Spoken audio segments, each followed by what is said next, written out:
School is an 18-year forced government training program that sterilizes the potential for brilliance in children.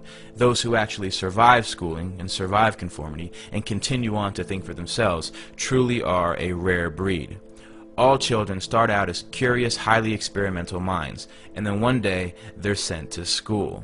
Mandatory schooling has never consisted of anything but the memorization of monotonous dead facts and training children to master repetitious behavior.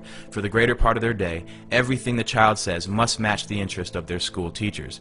Their behavior must coincide with a set policy and a set regulation. They cannot use the bathrooms without permission. If they wish to speak, they must raise their hands. And after every hour or so, a bell rings and everyone must move to it. It couldn't be any more slave-like. And this type of training becomes a ritual for the child. It becomes the plot background for their television shows and books, or the ideology taught to them by a teacher or a parent. An entire monoculture is being developed here, stripping children of their power to cause trouble for the state at an early age, training them to be good servants of the politically correct. Their environment is much like a prison, by the population lacking any ability to check the authority of the warden. The process becomes a matter of rubber stamping. They have no control over their entire lives, which is directly related to youth violence, because the only control they have is between each other. Mandatory schooling produces children who are either terrified of the tyranny of others or have been raised to perpetually exploit the conditions of others. It's just like the prison system, forced cohabitation. The child's presence in certain buildings and their engagement in state-regulated behavior is under penalty of imprisonment. An entire army of truancy officers have been hired to make sure that no child is on the other side of the bars.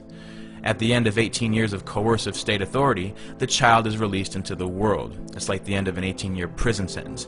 Now that you're trained to do as you're told, now you can be free. And the produce of these schools, or this state-controlled manufacturing operation, is a society willing to submit, to obey, and to listen. Forced behavior, which technically amounts to a type of slavery, will only inculcate a mindset of fear and terror. You need to be somewhere at a set time, either at the orders of an authority or a bell. Everyone in one mass shifts to another position or another place to engage in a new activity. They're trained to not only follow instruction, but they're also trained to follow a certain behavior. Rules, regulations, and laws are set for the children. They say you cannot do this to others. You can do this to others. This is acceptable.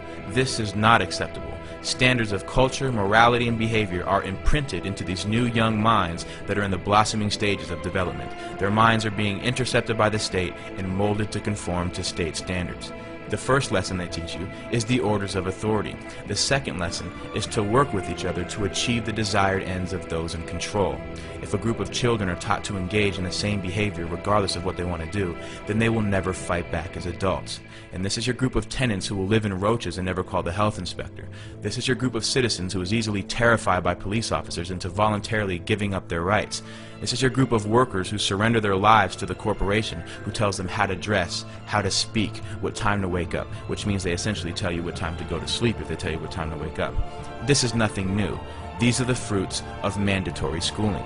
If we look into the roots of 19th century industrialism, the Civil War demonstrated to industrialists and financiers how a standardized population trained to follow orders without significant thought could be made to function as a money tree.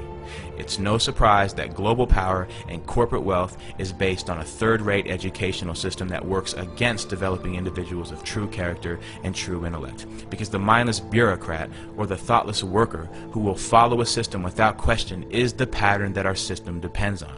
And this is what school produces. The system is not designed to educate the public, which is why federal and state bureaucracies call the shots, not the parents, not the local school boards. Every law is harshly enforced with maximum punishments. The tone of a principal is much like the tone of a warden, with no check on his authority. They will always have a way of using coercive ability to enforce a standard on the population. Strict punishment awaits any kid who disobeys this ruling force, and there is no doubt that an active student body reflects positively on school administrators. It's like factory floor men. They're fulfilling their quotas to the inspecting superintendent of the local school district.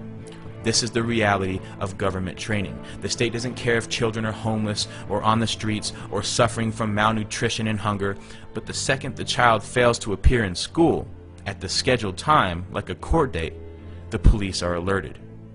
Until we abolish mandatory schooling, your child will be brought up as a slave so that he can accept becoming a slave later in life in adulthood.